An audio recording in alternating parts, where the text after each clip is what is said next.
So with this, we'll now begin our first session. We have India as a destination of choice for investment in startups.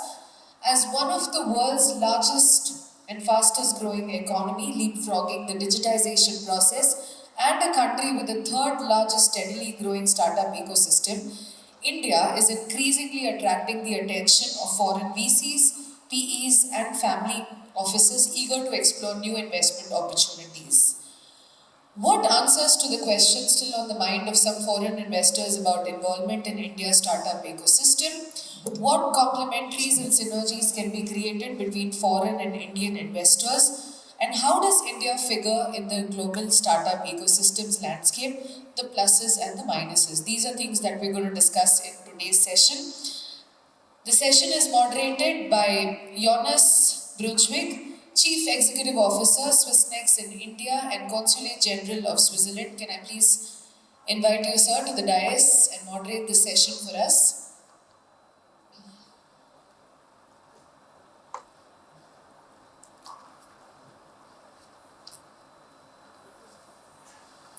Can we welcome Mr. Jonas, please?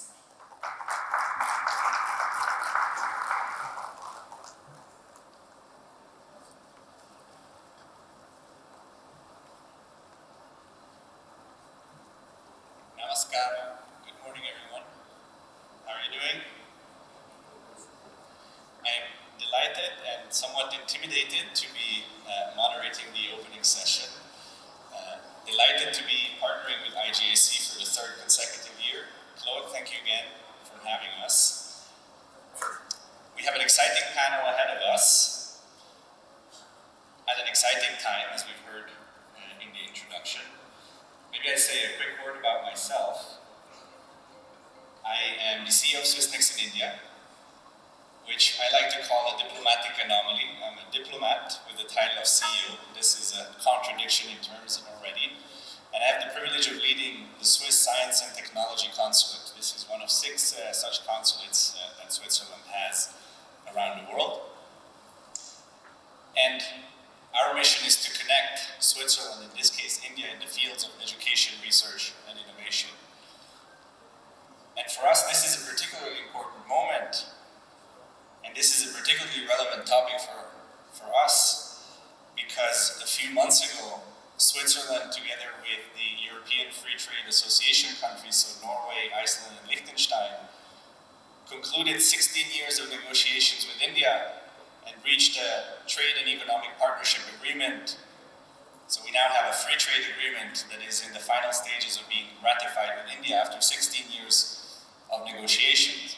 And what's relevant and quite innovative about this free trade agreement is that it has an investment chapter, a commitment of investing $100 billion in India over the next 15 years, and of creating 1 million jobs in India over the next 15 years. Which means that we have a lot to learn from the panelists that will represent global investors looking at India over the next 50 or so minutes. As we've heard, India is also home to the third largest innovation ecosystem when it comes to startups. It is growing at a steady rate, and it is poised to grow even more. We know that about a third of the funding that comes into the Indian startup ecosystem comes from abroad, and we're delighted that we have a lot of investor representatives that will join us and share their perspectives on what's taking them to India, what might take more foreign investors to India, and what we can expect from the startup scene over the next few years. So I'm delighted now to welcome the panelists to join me on stage. And we've had a few changes in the panel. I'm going to start with Satya Bansal. Please join me on stage, founder and chief executive officer at Ashva Capital out of Singapore. Let's give a warm round of applause. And then I'd love to welcome Andreea, Danila, founder and general partner at Global Millennial Capital.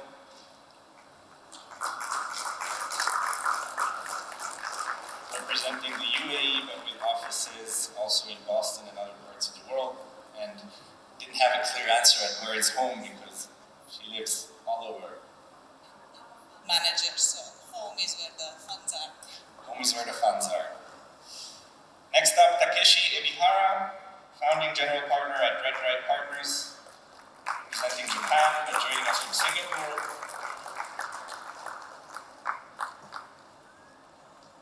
And then we have Anand Prasanna, managing partner at Iron Pillar Capital Management, also out of the UAE.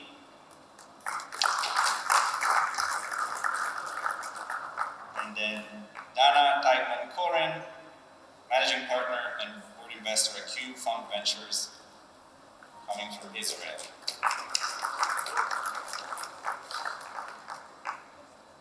And my understanding is we don't have maybe Naidu in the room yet, correct? Joining us after. Correct. Okay. Well, we were supposed to also have Dr. Ekru Kaur, Secretary to the Government of Karnataka, representing the Department of Electronics, Information Technology, Biotechnology, Science and Technology, lots of technology in the department. Unfortunately, she had a last-minute emergency this morning, so we will have to do without her for this session. We will miss her because she has an important voice in this leading the state's efforts, particularly when it comes to Karnataka, to ensuring that this continues to be the growing epicenter of India's startup scene. So, since we will not have the opening keynote, we will dive straight into our questions. And I want to start at the meta level with a question on questions. You heard it in the introduction earlier. What are some of the questions that are on the minds of foreign investors when looking at investing into India's startup ecosystem? That's the open question to the panel. I would say we start from the very end, Dana, and then we work our way back. First of all, it's an honor to be here. Thank you very much for having us. I believe I would like to learn more about where to focus, because India is an amazing big nation, and I believe that as investors we always want to know where to start and which partners we should collaborate with in order to shorten the understanding, and then from there to start everything that we can do. So it's general, but it's a starting point that coming in, I was thinking how to make sure that we know where to focus our efforts.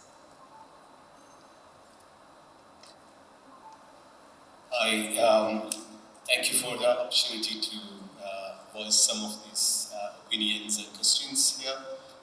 First of all, India is the only market in which we invest in, and Polaris focus 100% on Indian opportunities. So we are a global investor, but from that perspective, we are helping Indian companies become global. That is the global context in our story. Now about the questions, when we talk, most of our investors are large institutions in the US and Europe, some in the Middle East too. And the biggest question when I face some of these investors is capital returns. That's number one. And thankfully, India recently had been performing very well in that pace. And do we continue to actually return capital to investors back? The second important question, which recently, this again, to be very clear, it's not an India-specific issue, but especially in technology and startups, etc. world, governance. That's an important aspect which again comes up more and more often in terms of what are managers, what are investors doing to ensure proper governance in their portfolio companies. Okay, my turn. Okay, thank you. So we also invest in this country very heavily. So that among our portfolio companies, roughly 80% goes to here in India. The rest of the 20% goes to Southeast Asia, especially for Singapore and Indonesia. So talking about the sector-wise or the character-wise Indian ecosystem of the startups, I believe the most characteristic aspect of this country is the talent, quality and the quantity of the talent. So that our thesis is if this sector or the business that we are considering can lift and leverage the talent of the scaling. So in that sense, we prefer to invest in, for example, supply chain, e-commerce, or the healthcare, fintech, edutech, such kind of the sector we prefer. I'm really thrilled to be here in Bengaluru, coming from UAE. Just to give a brief introduction about our fund, we are Gulf Capital backed, and we started in late 2020 at the bottom of the market during pandemic. And our focus is to be partners with founders from pre-seed to IPO. Our first vehicle is a $20 million vehicle with access to $100 million of follow-on capital that we focus on investing into deep tech across the areas of blockchain, artificial intelligence, decentralized finance, as well as cloud computing. Bengaluru and India is of great interest to us, mainly due to the fact that we realize that has an immense pool of talent. And when we look at large technology companies on the public markets in US, we understand that most of them or some of them have a large back office based in Bengaluru, which we believe is one of the first steps towards stimulating the entrepreneurial ecosystem that is skill-based and talent-based, as we believe the next generation of software engineers, product managers, product designers will be born in global innovation hubs, Bengaluru, UAE, Singapore, as well as Silicon Valley, where we continue to focus our efforts in. Some of the key questions we have is, of course, around the regulatory framework and legal protections. For example, in US, we have a strong sort of framework for foreign investors. The second is IPO markets in case global founders or Indian founders don't want to build global businesses. They want to take advantage of the tremendous opportunity India has. And then third, of course, around governance and co-investor partners, which is a really important consideration for us as we don't lead investments into space. Really thrilled to be here and learn more about the ecosystem as well as enjoy beautiful India here in Bengaluru. Thank you, and thanks for having me here. Let me focus on the deep tech side of the conversation. I think we all admit that the startup ecosystem in India has arrived. The deep tech is still evolving. And there are three broad discussions that we have around deep tech when we talk about Indian ecosystem. One, the degree of innovation or disruption. Two, the scale. And three, but most important, what's the risk-reward matrix? And let me dwell on each of these three. We all know and admit that deep tech has got the biggest risk-reward matrix, provided you get your strategy, you get your innovation right. However, most capital pool providers shy away from it for two reasons. One, this is a 0-1 game. Either you get it or you don't get it. So, of course, the degree of risk involved is higher, but the absolute amount of capital at risk is always lower if you can spread your risk and get the diversification done. So, we need to go after those innovations which has got disruptive potential, where the amount of risk in absolute terms is most optimized, so that you can take more such bets and see if you can bring that multiplier effect. I believe in that sense, India has evolved phenomenally in the last 4 to 5 years. I can share my own little experience. Before we started BioSwa Capital, the venture capital fund, but I was always fascinated by the power of innovation that we have.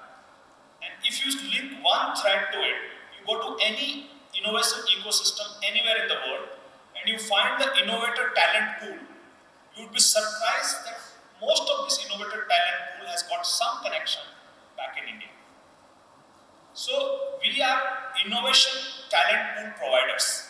Can we become innovation hub? This is where the debate is in the last 4 to 5 years. And with the evolving startup ecosystem, and I think more support coming from policy holders as well as all the stakeholders, this is evolving very well. I can give our own experience of investing in deep tech innovation ecosystem in India.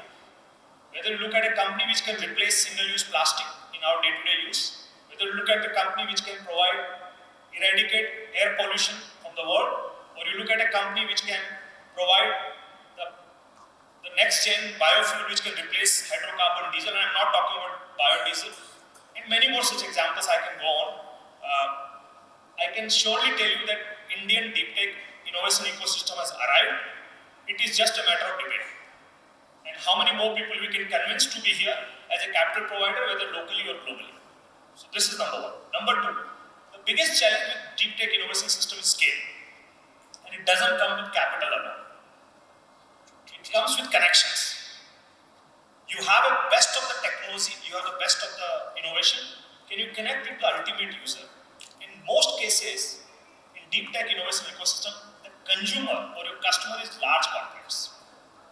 And it takes a hell lot of time to reach to them, to move the needle. Because they are so big, they are much more bureaucratic, much more inaccessible than even some of the most top government policy makers. So capital has to come with the connections and has to connect the dots so that we can scale it pretty fast. And this is where today we are lacking in a big time. At least I can talk from Indian context, but having worked in Singapore, it's equally different. It's equally difficult. Having worked with some of the European innovators, it's equally difficult. So connections are more important than capital. Third and very important piece, risk and reward. And there are two dimensions to it. One, risk. How much risk we need to put in to get to the product market fit or the product being industry ready. If we can economize on that, we have arrived from a cost arbitrage perspective. And this is one area, maybe I can get in more details, this is one area India has arrived very, very clearly.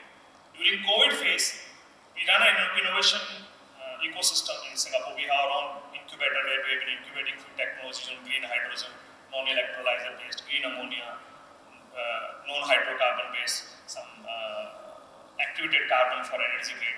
And we have been working. We have been working with global companies, we are working with local Singapore ecosystem, we have been working. We realized that the cost of operation in some of these markets is fairly high.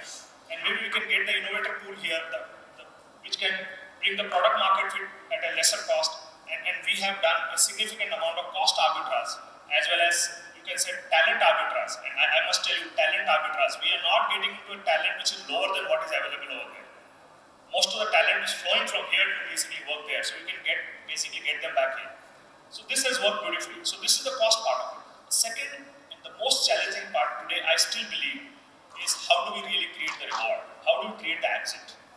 The only exit today, which is popularly known for deep tech innovation, which is most popular, strategic exits.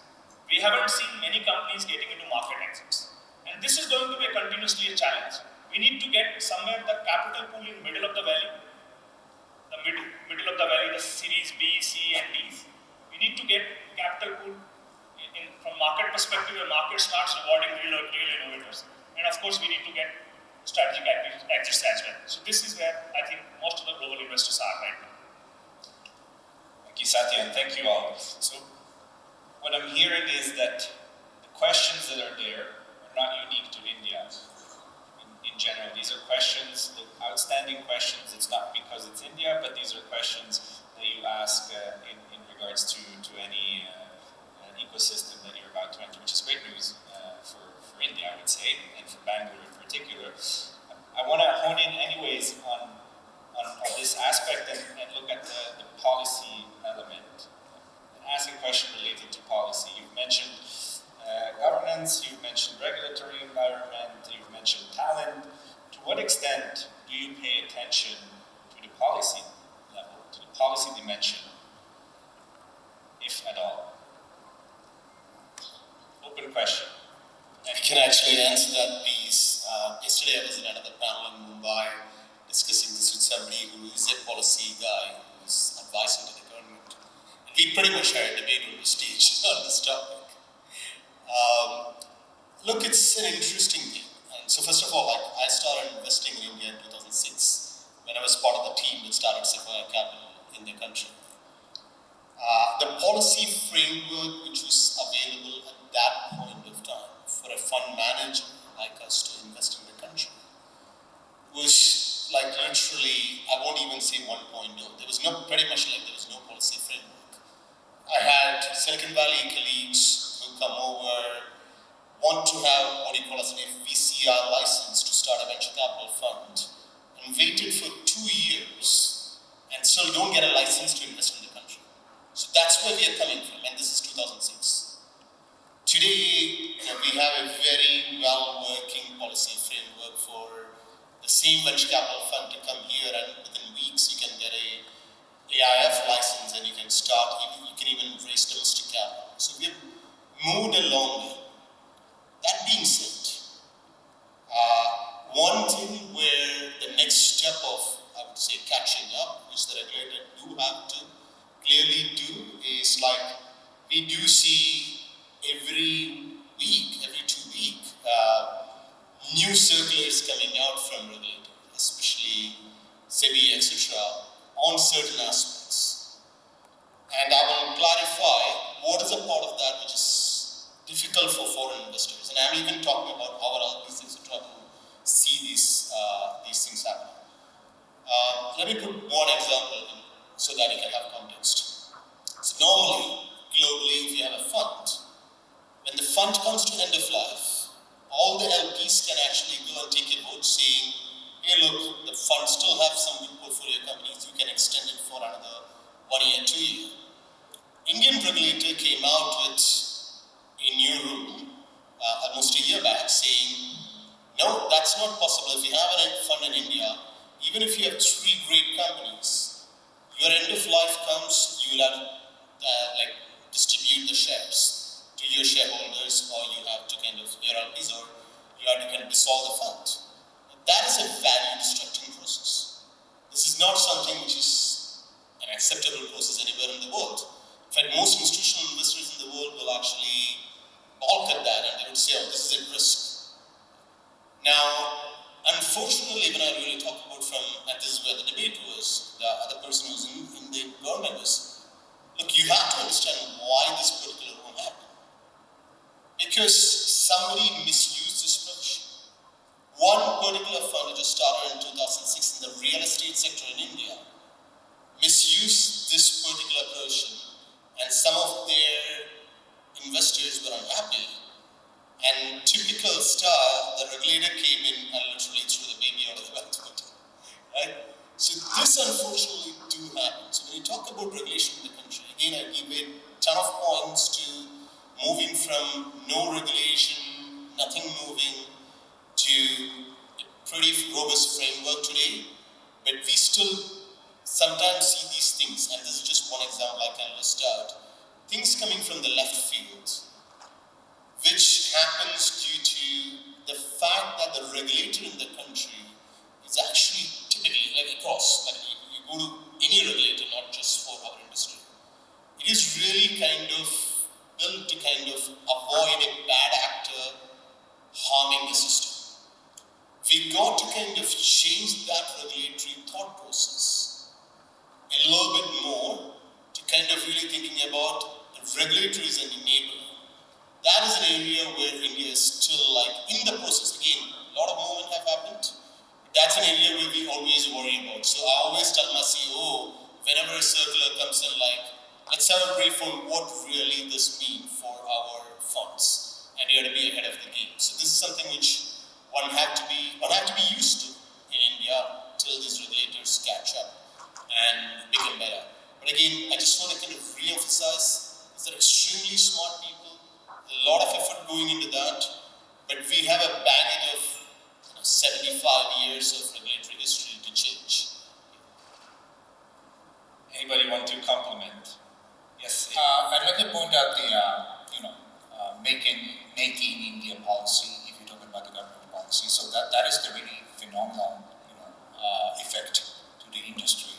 So for example, our fund is backed by the mostly Japanese large corps and financial institutions in India. They are rushing here in India to build, manufacturing resources here. And especially maybe the mobility is one of the largest sector, talking about the making in India kind of things. So there are symbolic things, maybe the Tesla is going to launch the manufacturing resources here. And also the 1 out of the 7 iPhone globally shipped is made in India. Such kind of a phenomenon is really happening. So for example, the company like Panasonic is starting the acceleration program here in India, so as Murata, Toshiba, etc. So that the real direct effect is happening by making Indian policy. And also, for example, the portfolio company of ours called Nimosity was acquired by the Bosch very recently, only for a couple of years. So that such kind of happenings, such kind of the showcase really happening. So that definitely, for your question, I would like to making Indian policy. I would like to add from a deep tech perspective. See, one is the policy for the investors and investors' protection, giving the comfort to the capital providers. We should also focus on the policy for the startup innovators. What we have seen is that there is enough and more grant available till the innovation is in a patent phase. Once the patent is filed, the clapping is being done, celebration is being made. Practically you get into the valley of death. If they come to people like us, and when I say as a venture capitalist, we say we are good guys to invest in these companies, they say, hey, you are a great idea, but I don't think it's investable at that stage. And that's where I think this valley of death phenomena happens. We need a significant amount of early stage proof of value capital, where the proof of concept is already done and you are trying to fit into a commercial domain. And I think this is where some part of capital has to come in the form of grant. Grant, where as long as you find a commercial capital to back the idea, let the grant flow on equal terms. Saying whatever, whether it's a 30% grant or 80% grant, I don't care for the percentage that every state, every country, every innovation ecosystem can decide. But the grant has to come along with the commercial capital to pull this out from the innovation to enterprise building phase. And I think this is where policy matters. And I must say that it's not only a complaint for being here in India and investing in India and this is not happening and that's not happening. This value of death is there in the European market. I've engaged with some of the Israeli startups. I have worked with some of the French startups, some of the top of the universities in Europe. I think this value of death is a common phenomenon. I would urge the government to allocate a part of the capital where the innovation is turned into enterprise before the commercial capital is fully available to them. Thank you. Yes, Andreea. Thank you so much. I think it's a very, very interesting topic around how we look at regulatory frameworks when investing in innovation and technology. And I think emerging markets versus developed economies take probably slightly different views. And I think what we learned by investing in Silicon Valley from the last years is that US still is slightly more advanced than the Gulf countries when it comes to regulatory policy, the likes of Financial Innovation Act or the regularization of cryptocurrencies in some respect that really fuel innovation as well as market caps for listed companies. We have one investment alongside Coinbase Venture, which is a crypto exchange that has a market cap of $70 billion in US. And I think, previously those regulatory frameworks were not available in US, but the emergence of a decacorn or of a large corporate that initially started as a startup has really pushed the regulator to engage in conversation on where we should think and how we should make it safe and secure for consumers, governments, and companies around B2B and B2C. It is a space we monitor very closely from a startup perspective as well as from our investor protections. I mean, the US has the Jobs Act that allows private investors to invest into startup that creates a liquidity pool for early stage investing that is not available in emerging markets, yet the funnel is very limited in emerging markets because of the lack of early stage or angel investing that is sort of regulated and made available to the masses. While in the same time for us being around the deep tech area and innovation, we tend to have conversations with founders that have the right credentials, skills, industry experience, and the right co-investors to back them to think beyond regulatory restriction because, when we look at an Uber or, any other very disruptive companies, they did tend to push regulation forward as well. Yet emerging markets, for example, we had an investment in Africa, in Kenya, with very good co-investors. The regulatory framework has to be thought very, very, very different because of the market structure and risk as well as the level of education. So I think it's a very, very interesting conversation. We keep monitoring and analyzing where we don't have yet a clear answer to those questions.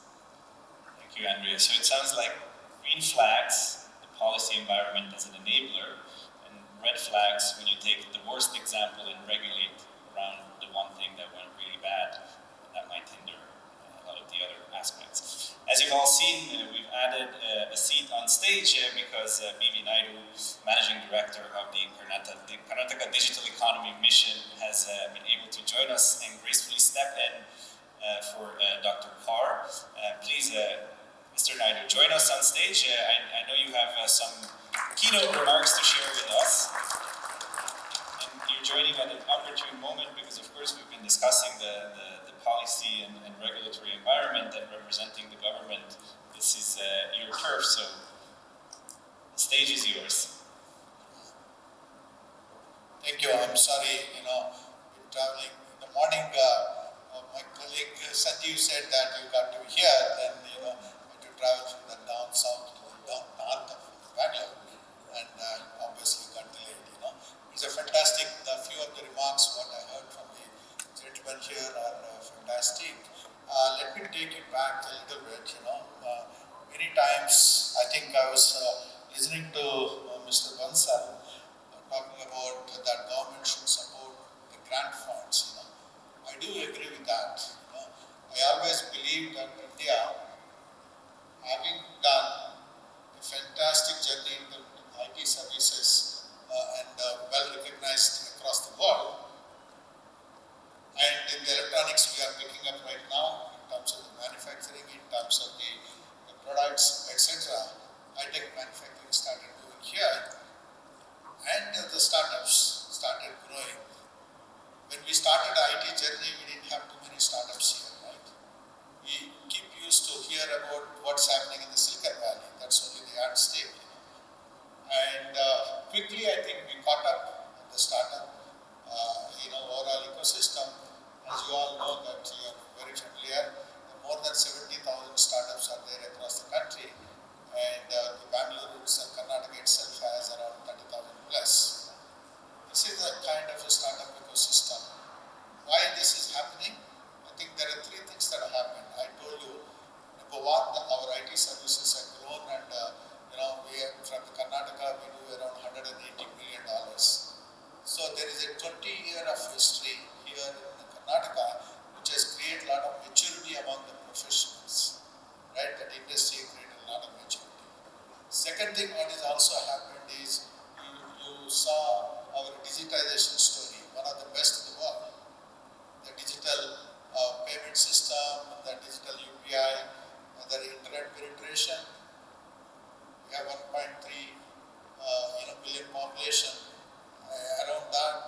we also have, the mobile penetration, which is highest in the world. Smartphones, 800 million smartphones are there in the country.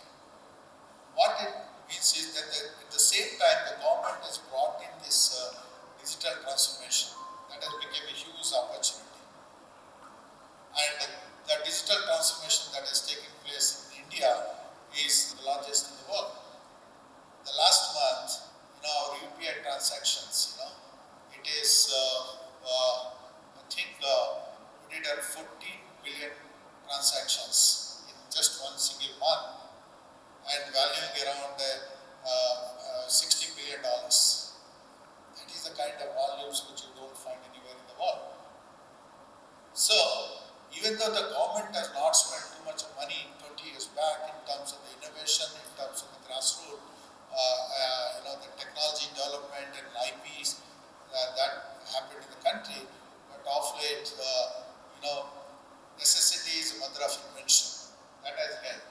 Our country, being the largest population, we have our own social problems, rural problems, urban problems. Every problem is an opportunity. That's where our startups started creating the opportunities which have become very, very successful. That is the reason why we have 105 unicorns in India. Around 48 or 51 are in Bangalore itself. So, people never thought about that Bangalore could create a 51 unicorns. Now, we wanted to do, can we do 150 unicorns from Bangalore? The answer is yes. Why? Because the government and the industry work together in Karnataka. If you look at the KDM, the logo stands for like this. The two hands coming together, one hand is from the industry, the other hand is from the government. That makes the difference. The success of Karnataka is nothing but a fantastic cooperation, fantastic relationship between the government and industry. And we created, from the industry, we created the KDM, right? So there are few initiatives, if not very large initiatives, Karnataka has this Elevate program, one of the, the best program in the country. We spent around 160 crores of rupees giving as a grant for proof of concept. That's Mr. Bansal's point. That may be small. The second level, grants are coming from the Government of India through IIT incubators. We heard about the transformation that is taking place, in the space technology. For example, IIT Chennai produced the private space spacecraft. That is completely designed in the IIT, right? And the grants have come from the Government of India. So the Government of India, the state governments, all coming together, putting the grant may not be to an extent what Mr. Bansal was talking, but that has been done. The second, the seed capitals. A few years back, there is no seed capital for the deep technology. Absolutely not. I should tell you, I think that people are shying away from investing into the deep technology.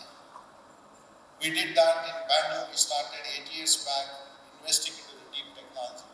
The technology that can produce the silicon IPs, the technology in the, in terms of the automating the verification process in silicon, and then aerospace, the Bellatrix and cyber security, some of these companies.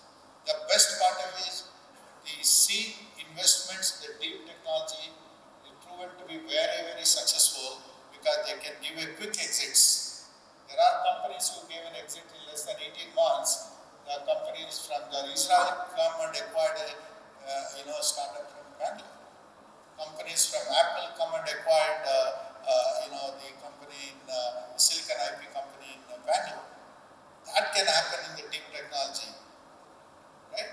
So, and not only that, you look at our fintech, phenomenal growth in terms of fintech, phenomenal growth in terms of the D2C brands, phenomenal growth in terms of e-commerce. This is the opportunity.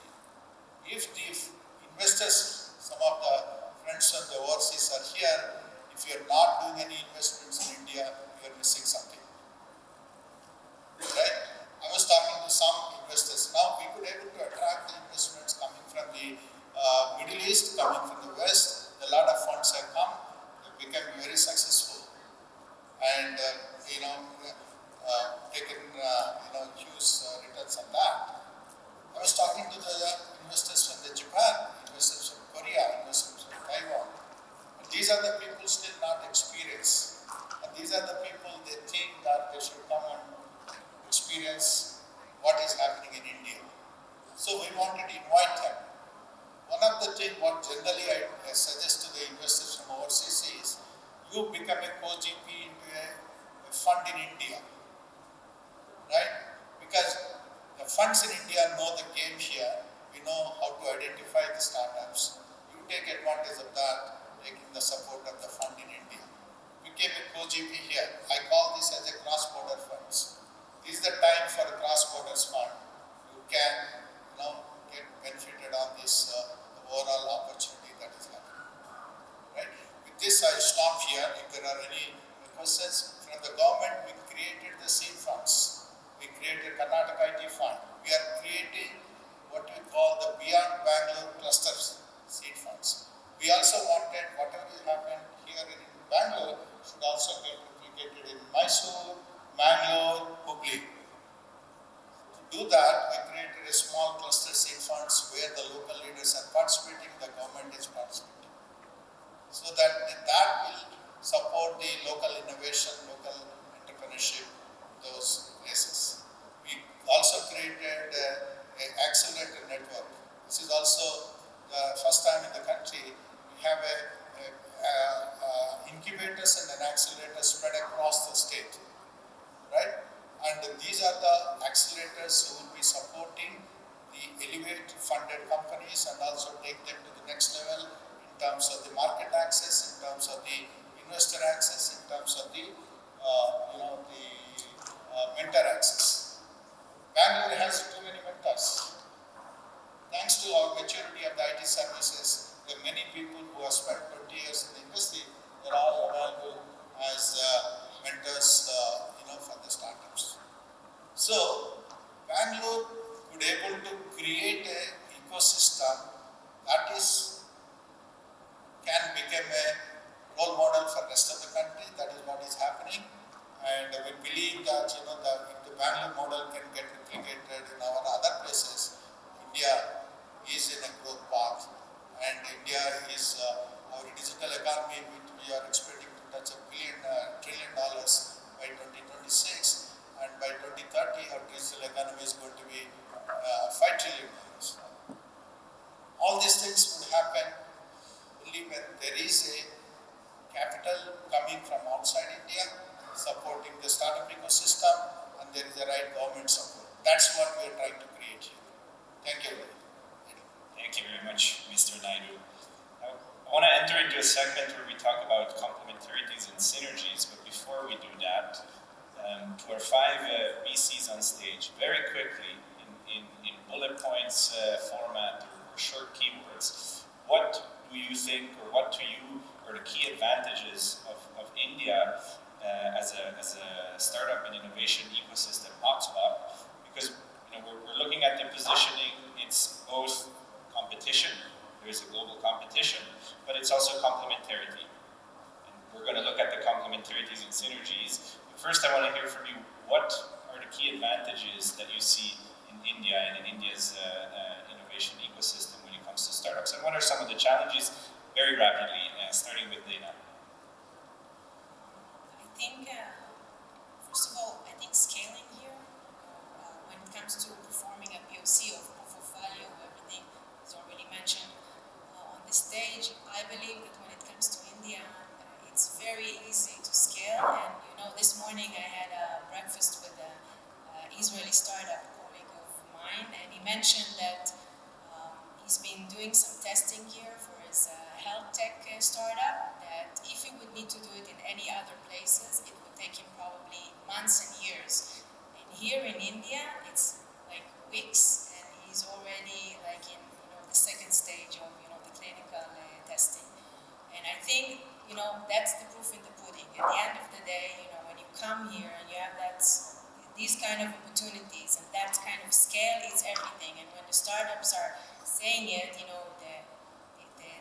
the rest of the VCs are, coming and following, and I think that's the main taking point of what we've seen here. Slightly broader picture on the key advantages of India. Here is a little bit of a statistic.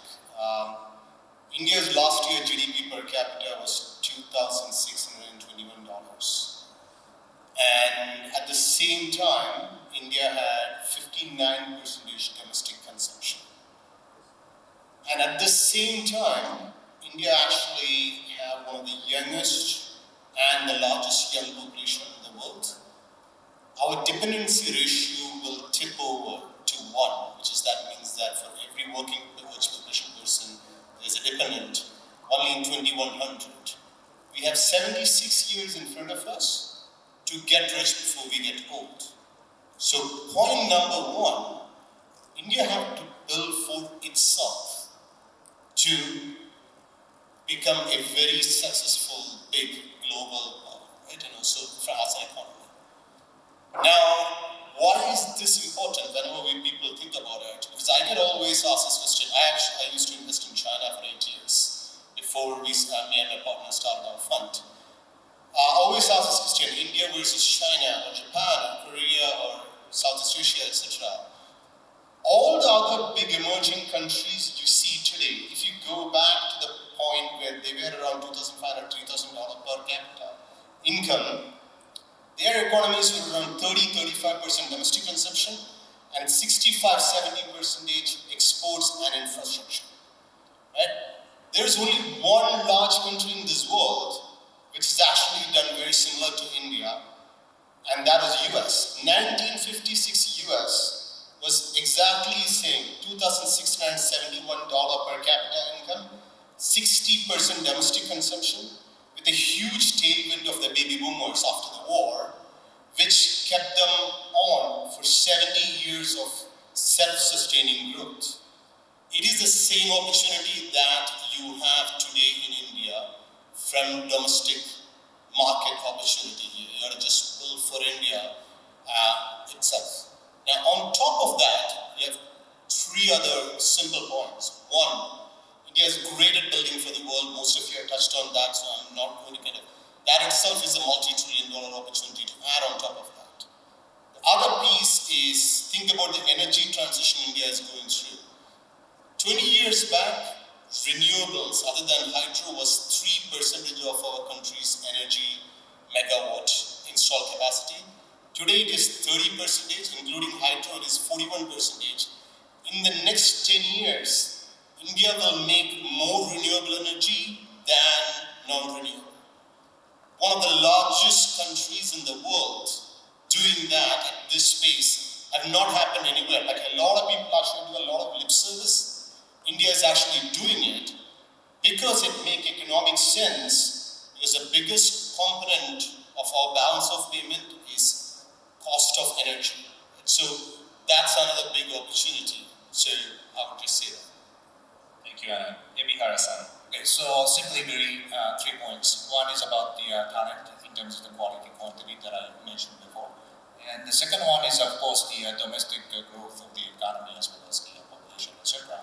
And the third one is maybe the margin to improve the ratio of the digital transformation. So as Dr. elaborated, for example, transaction of the digital currency is amazing, but still there are tons of the category that we can see the future growth of the digital transformation, like edutech or the agri-tech or especially the rural areas digital adoption would be many opportunity in the tremendous number of the economic value would be produced. I think that attract the foreigners investment target.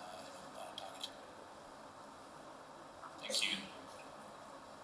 I think from us, from a Gulf investor, India and I think Bengaluru, given our investment strategy, early and growth, deep tech, we definitely believe the next 10 years or 15 year cycle we feel Bengaluru will play a very, very critical role on a global scale. I mean, the numbers say by itself 45 unicorns, 45 to 50% contribution of the overall unicorns in India come from Bengaluru. It's an incredible statement because that represents the pool of talent, regulatory, ecosystem growth that really creates opportunities over long term.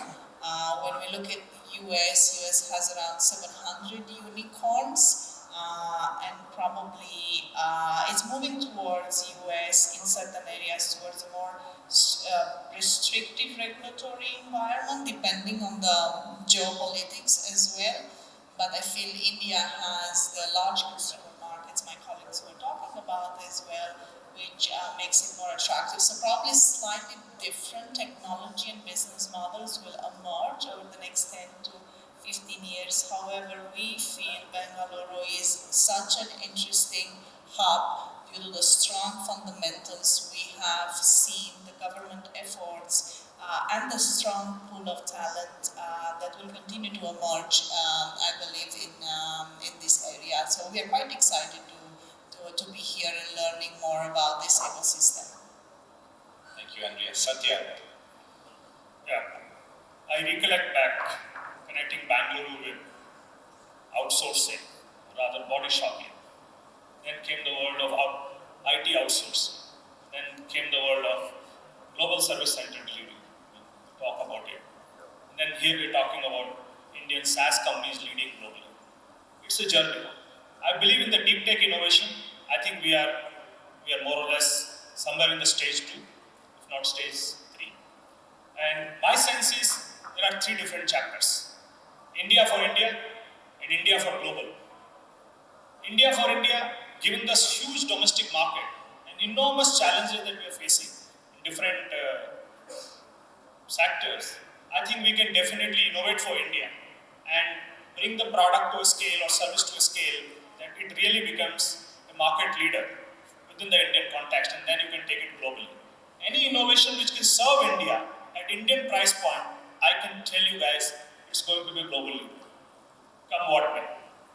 The bigger opportunity, I believe, still lies in India for global. There are enough and more global innovators of Indian origin and non-Indian origin which are looking to innovate in a low-cost jurisdiction.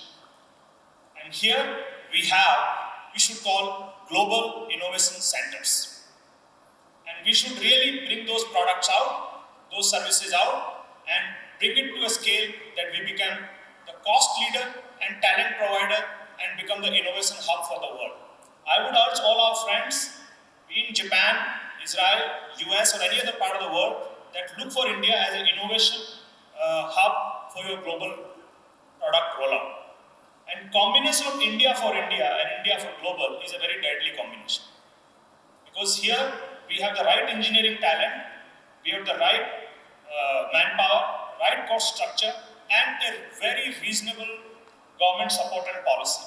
I think we just need to bring all these ecosystems together and be the powerhouse. Whether ultimately the IP remains here or IP remains somewhere else, depending on where the innovator is finally deciding to keep it, that's a different thing. This is one aspect. The second aspect that I would like to bring is that innovation and enterprise building are 2 different things. And I think we have talent both in the innovation ecosystem and enterprise building system. And these 2 is a very deadly combination. And we need to somehow capitalize on it. Opportunity is very right. We just need to make sure that it happens. And I think we need more and more players to be part of the ecosystem and give it a push as a team together. Thank you, Satya, and thank you all. I want to build on what you just said, keyword bringing together. So complementarities and synergies is what I introduced the next question with, and that's complementarities and synergies between foreign and Indian investors. Can each of you, in about a minute, tell us how you operate, what kind of partnerships you have in place, with the objective for folks in the audience to get an understanding of the best practices that are your best practices, keeping in mind the theme of complementarity and synergies, this time we'll work our way back and start with you, Satya. Yeah. So there are two aspects to it. One is the investment and second the innovation. In investment, we believe that there are bigger global problems we can solve it as a team together. So we come up with, this is the big challenge that we want to address, and let's look for the best of the solution, wherever the solution is. We don't care where the innovator is, where the enterprise is, we say, let's look for the best solution. The second aspect that we look for it, whether it's scalable and affordable. Because sometimes you get into this jungle of innovation, and you give too much of value to the innovation, but you somehow tend to ignore the affordability and building the scale around it. So as long as we tick the box of innovation, scale and affordability, and the third point is very critical. Often we ignore affordability. I'll give you a classical example. You talk about all these big conferences on clean and climate tech, talk about a lot of things, stuff there. You come and talk to a real corporate and say, hey, this is a great product, possibly solve your problem. Are you willing to pay for it? I must tell you, this is simply, they don't even pay a single penny premium to what they are currently paying. Publicly, they may say anything, but private, you don't have any green premium available. If that's the reality, let's face it, as part of a business model. So one is that source for the best, and then work with all the ecosystem, capital providers, ecosystem providers, so that you can connect the dots and make it happen. The second aspect, which is very critical, is innovation. I'll give you our own experience. When we actually started building 2019, clean climate tech was not in so much of anything, at least in this part of the world. We started looking at it. We had a privilege of working with government of Singapore at that time, and they said, hey, our bigger problem is how do we turn our innovation into enterprise? And then we had to get into enterprise building ourselves by setting up our own innovation hubs actually in Singapore and India. And we struggled a lot, but during the COVID period. But I think finally what came out is that it's a game of ecosystem. So we believe in the concept of ecosystem, get all the people together and make them somehow connect the dots, either as a stakeholder, capital provider, mentor, advisor, whatever name you call it, get them together so that you can actually help the enterprise, the innovator, to build an enterprise the right way. Thank you, Satya. Andreea. I think for us, when we are at heart a thematic research-driven venture capital fund, very focused on generating risk-adjusted returns, and we seek to partner with outlier founders in key technology hubs globally. How we think around identifying those investment white spaces is first through research. We understand what publicly listed companies are doing, and then what is the available ecosystem for investing. For example, US seed stage has 10,000 companies at any point in time for us to analyze based on public data. Today, we have been successful in Silicon Valley due to the ecosystem that has talent, co-investors, and regulatory protections from an investing perspective, as well as an engaging regulatory ecosystem in the areas of decentralized finance, or artificial intelligence, which is also a big topic in UAE in terms of how we engage in a more flexible manner with market leaders in the AI space. And I think what becomes obvious for us is that talent and unicorns are emerging for the next 10 years across other technology hubs in emerging markets such as Bengaluru or Shanghai or Singapore, where we want to start having those conversations early on, as well as the fact that we are representing investors that are transitioning from an oil-based economy to a knowledge-based economy. So we want to really position our investors in those future innovation hubs early on for them to participate and have access to those innovative ecosystems. So bottom-up, top-down approach in terms of analysis is what really made us successful in Fund 1. We already made 15 investments. We had the pleasure of co-investing with the likes of Khosla Ventures, which is one of the leading VC, $50 billion under asset management, as well as we mentioned earlier, Kindred Venture, which is a corporate venture capital fund for a $70 billion market cap in the areas of decentralized finance, among others. However, we remain very focused on seed to IPO in US, while in Capital basically is not just finding the money, but finding the right money. It could be smart money, it could be strategic capital, or it could be a mix of both. And how we execute that is on top of, we have a large team to start with. On top of that, we have 27 C-level executives. Just to give an example, this gentleman named Lars Nielsen, he's part of our 27 IPN network members.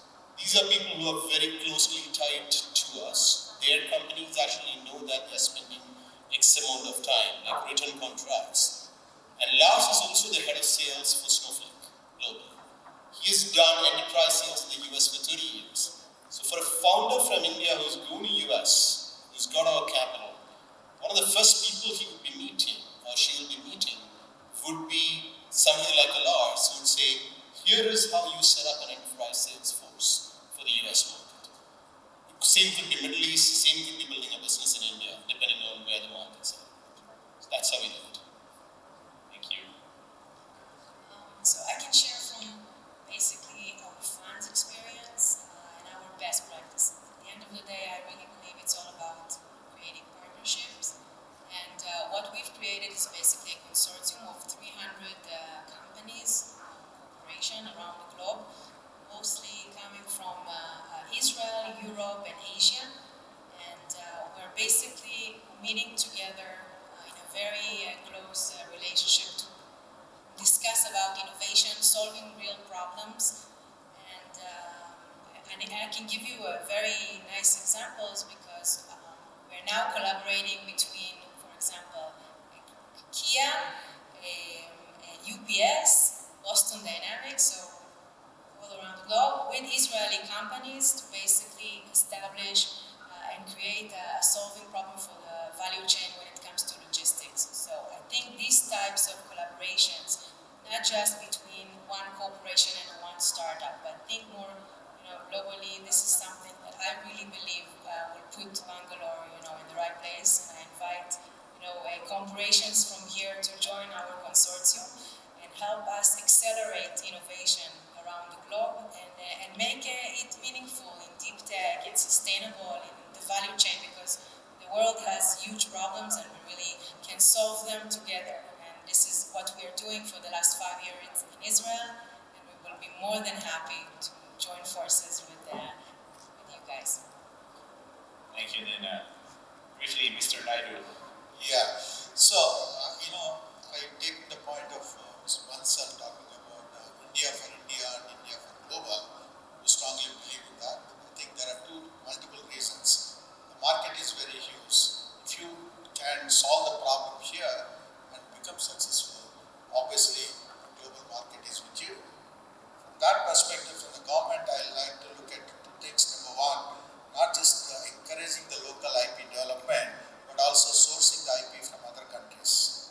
Other countries have a lot of IPs lying in their labs, not be commercialized. Can we create an IP bridge so that you can source those IPs from Israel, IPs from Korea, Japan, and bring them here and make them successful here? Once you're successful, the global market is with you. That's on the government. I also have a hat of a venture capitalist. Apart from the chairman as a Karnataka Digital Economy Mission, I run a venture fund. Startup Exceed is a venture fund. From that fund perspective, fund one we did around 12 investments, all deep tech, 5 exits. In less than 2 years, we were able to get the 5 exits. And it's as a deep tech fund, it's phenomenally successful. We're sitting at a gross IRR of 69%. We are investing into the fund too.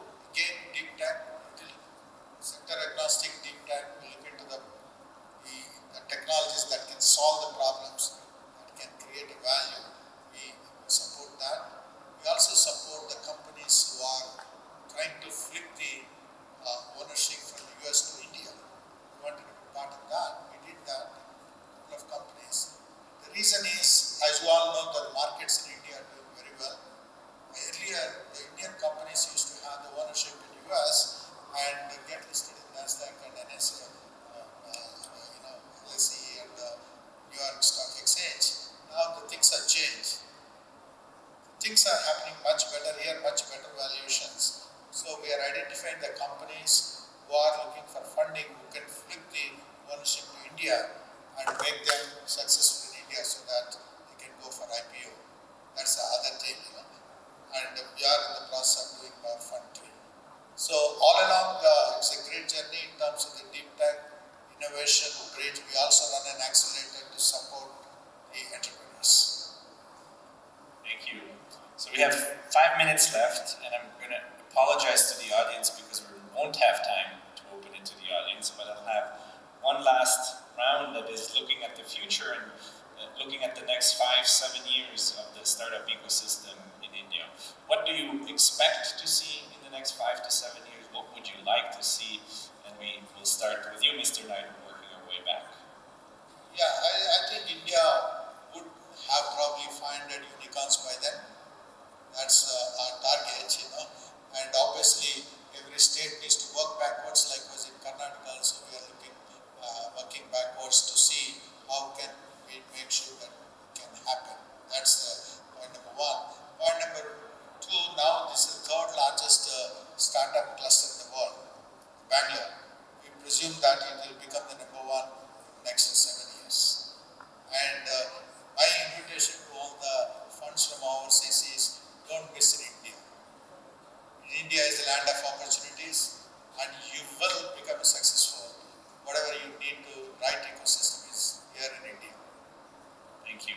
And maybe in the answers we can also hear if you have any sectors of high growth potential on your radar. I think I would expect to see in the coming years more and more collaborations between Israel and India. I think we have a very good synergy between the different skills of the nation and country, and I'm really looking forward to see more and more, joint initiatives coming together from a consortium together with other nations as well.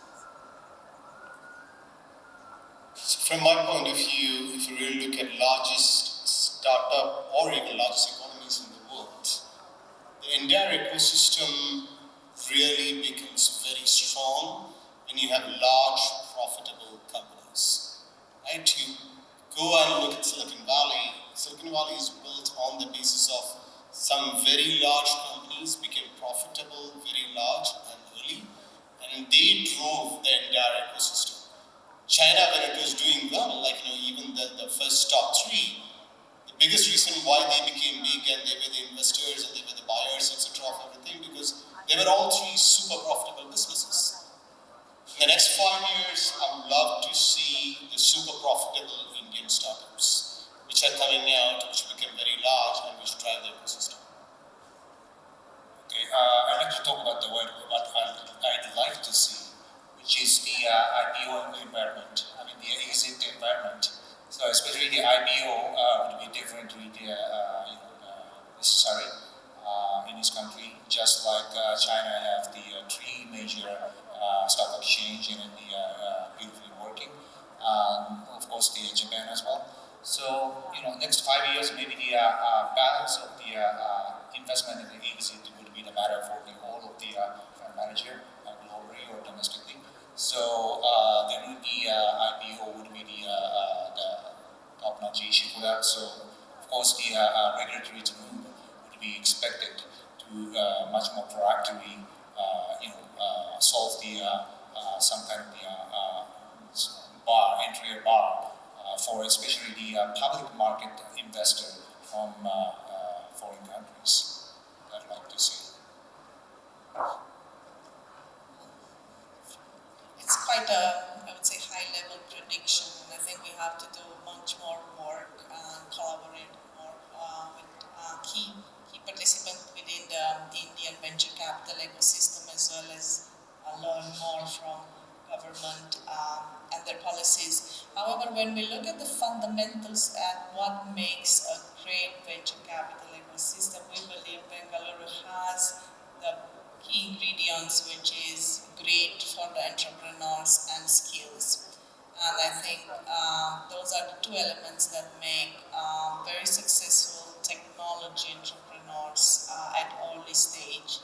And then at growth stage, there is always a tricky question around profitability versus building a profitable business versus building an innovation powerhouse. And US investors on the stock market are very bullish on, building innovation versus emerging market participants, and investors are very bullish on dividend and profitability. So there are two different perspectives, and of course there is no right or wrong in between. It's about what is more attractive to your investor base.